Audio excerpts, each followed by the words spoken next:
Selamat datang di Rumbia, Rumah Biologi Indonesia. Rumah di mana kita belajar biologi bersama-sama. Dalam kehidupan sehari-hari, kita tidak bisa dipisahkan dari makanan, pun dari bahan-bahan pangan untuk membuat makanan itu. Untuk selalu menjaga kesehatan, kita pun juga harus memastikan bahan pangan yang kita makan itu punya gizi yang seimbang, termasuk dalam komposisi bahan-bahan organik atau biomolekul yang terkandung di dalamnya. Berapa banyak protein, berapa banyak karbohidrat, berapa banyak lipid, dan yang lain. Untuk mengetahuinya, kita perlu mengujinya. Baik diuji secara kualitatif maupun diuji secara kuantitatif. Kalau kita hanya ingin tahu ada atau tidaknya zat tersebut, maka ujinya cukup dengan uji kualitatif. Tapi, kalau kita ingin tahu seberapa banyak yang terkandung di dalamnya, maka kita perlu uji kuantitatif. Pada episode kali ini, kita akan membahas terkait teknik analisis kualitatif bahan organik pangan. Maka, kita akan melihat ada atau tidaknya zat-zat tersebut di bahan pangan yang kita tahu. Sebagai pengingat, bahan organik pangan ini terkait dengan biomolekul.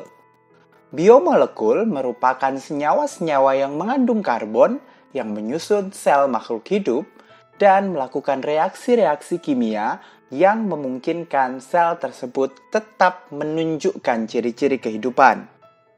Kita tahu ada 4 biomolekul, yakni karbohidrat, protein, lipid, dan asam nukleat.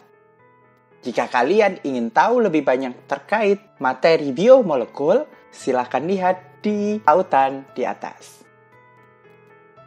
Pada episode kali ini, kita akan melakukan uji kualitatif biomolekul yang terdapat pada bahan pangan yang terkait dengan 3 biomolekul. Yang pertama adalah karbohidrat, yang kedua adalah protein, dan yang ketiga adalah lipid. Mari kita mulai dengan teknik analisis kualitatif bahan organik pangan pada karbohidrat. Untuk melakukan analisis kualitatif pada karbohidrat, ada beberapa uji yang bisa kita lakukan.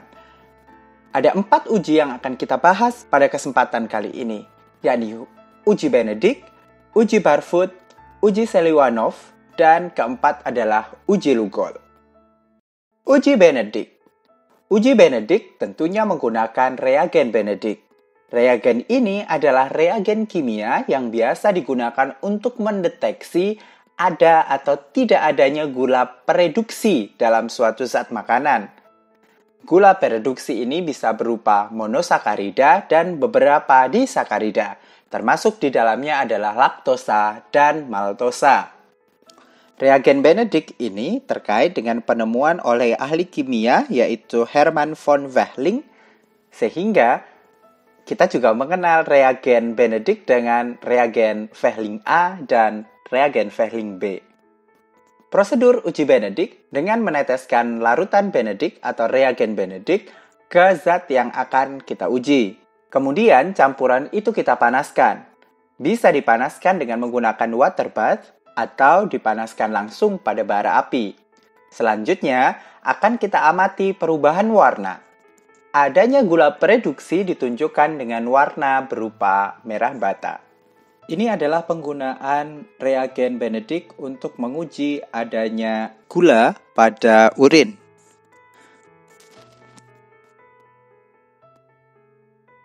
Kita siapkan Benedict dan alat yang digunakan. Kemudian 2 tabung reaksi kita berikan label glukosa dan urin. Pada tabung reaksi dengan label urin kita berikan 5 ml Benedict dan kita tambahkan 5 ml sampel urin. Tentunya dengan pipet tetes yang berbeda. Setelahnya kita panaskan di atas Bunsen dan kita amati perubahan warna yang terjadi.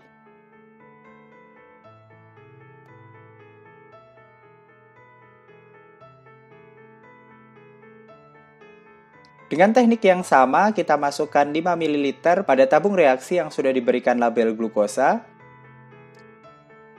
Dan kita berikan 5 ml larutan glukosa, tentunya dengan pipet tetes yang berbeda. Setelahnya kita campur dan kita panaskan di atas bunsen.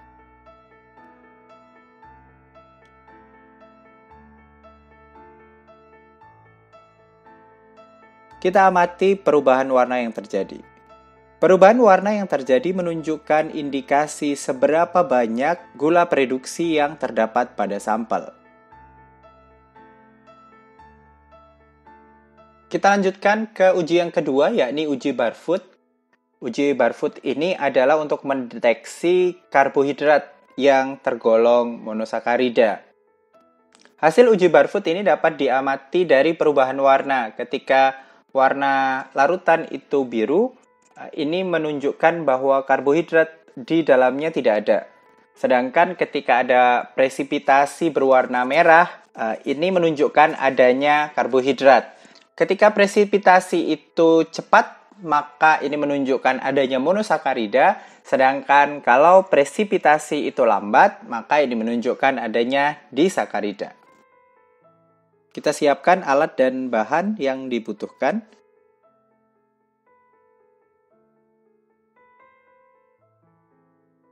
Kita ambil 3 ml larutan Barfoot. Kemudian kita masukkan ke dalam tabung reaksi yang telah diberikan label.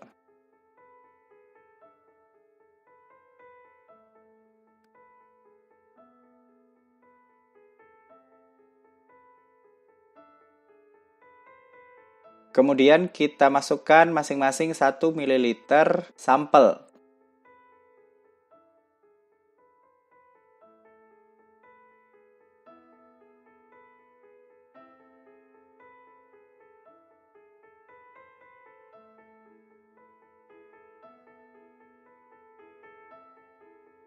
Dua campuran tadi kita letakkan pada beker gelas yang berisi air mendidih.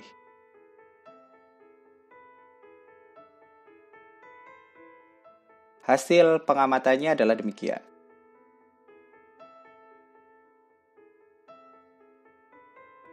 Uji yang ketiga yakni uji Seliwanov. Uji Seliwanov ini adalah uji kimia yang membedakan antara gula aldosa dan gula ketosa.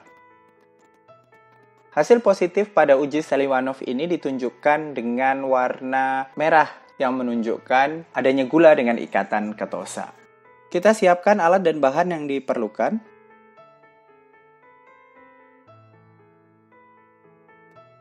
Kemudian kita masukkan masing-masing 1 ml larutan sampel ke dalam tabung reaksi yang sudah diberikan label.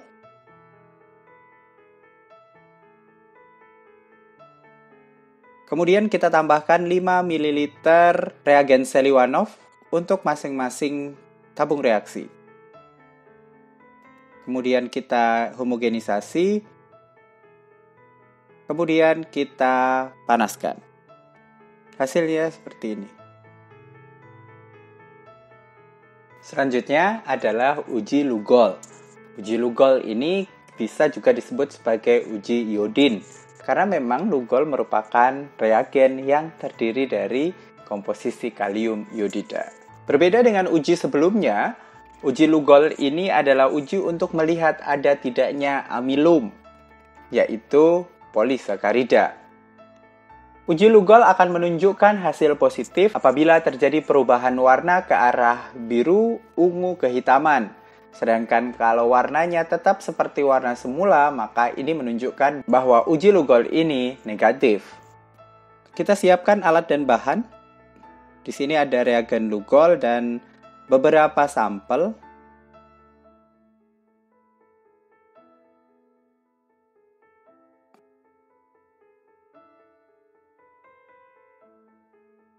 Kita masukkan 3 tetes sampel A.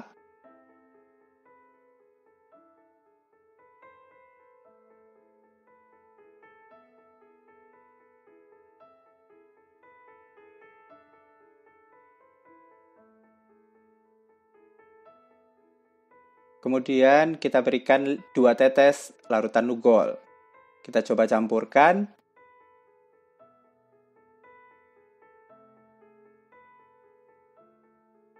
Langkah yang sama kita lakukan untuk sampel B.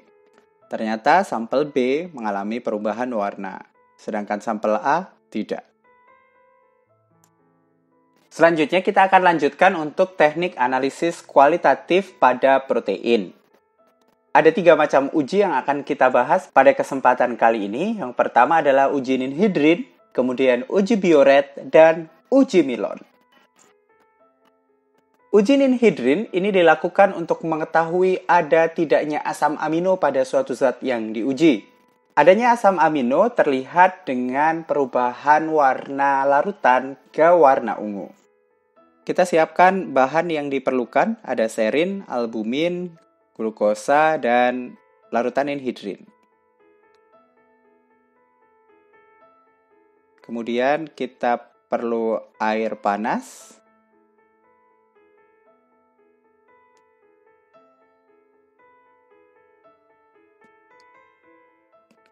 Kemudian kita masukkan sampel ke dalam tabung uji, ditambah dengan larutan ninhidrin. Hal yang sama kita lakukan untuk sampel kedua dan sampel ketiga.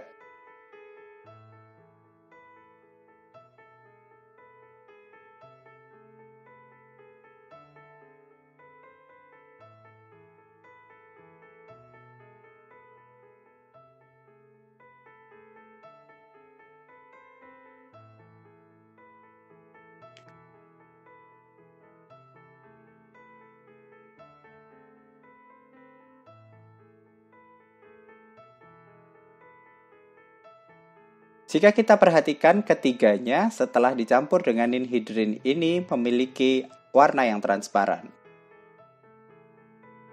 Kemudian kita panaskan. Dan setelah dipanaskan ternyata serin dan albumin memiliki warna ungu kehitaman sedangkan glukosa transparan. Uji yang kedua yakni Biuret. Metode Biuret didasarkan pada prinsip zat yang mengandung 2 atau lebih ikatan peptida yang dapat membentuk kompleks berwarna ungu dengan garam Cu dalam larutan alkali. Metode Biuret ini merupakan metode yang baik untuk menentukan kandungan larutan protein karena seluruh protein pastilah mengandung ikatan peptida. Hasil positif pada uji Biuret ditunjukkan dengan warna berubah menuju ke warna ungu, sedangkan warna lain menunjukkan hasil negatif. Pertama kita siapkan bahan dan alat, kemudian kita masukkan gelatin dan albumin ke dalam tabung reaksi.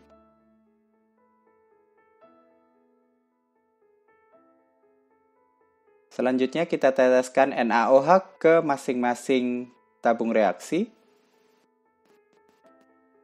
Dan setelahnya kita masukkan CuSO4. Setelahnya kita panaskan di atas Bunsen. Campuran NaOH dan CuSO4 adalah reagen Biuret. Uji yang ketiga adalah uji Milon. Uji Milon digunakan untuk mendeteksi adanya protein dalam jaringan tanaman. Molekul protein yang terdeteksi akan memberikan warna merah bata. Kita masukkan albumin ke dalam tabung reaksi, kemudian kita tetesi dengan reagen Milon. Lalu kita masukkan ke dalam beker gelas yang berisi air mendidih. Setelahnya akan terdapat perubahan warna.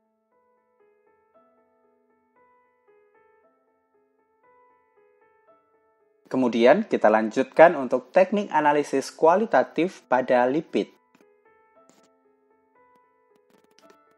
Ada 2 yang akan kita bahas. Yang pertama adalah uji Sudan dan yang kedua adalah uji Gray-Spot.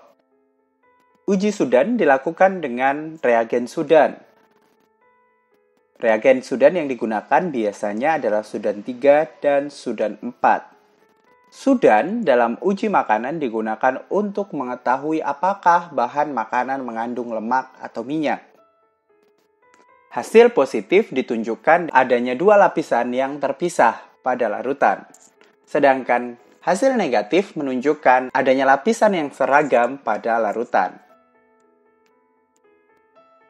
Kita masukkan beberapa tetes air ke dalam tabung reaksi pertama dan beberapa tetes air yang diberikan beberapa tetes minyak ke dalam tabung reaksi kedua.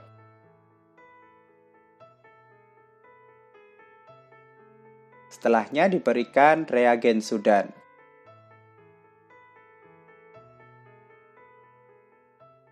Setelahnya dikocok untuk homogenisasi.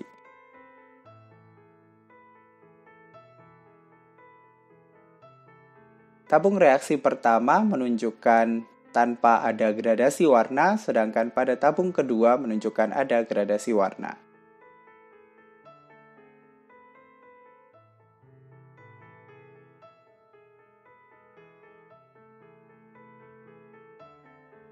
Kemudian uji yang kedua yakni uji grease spot.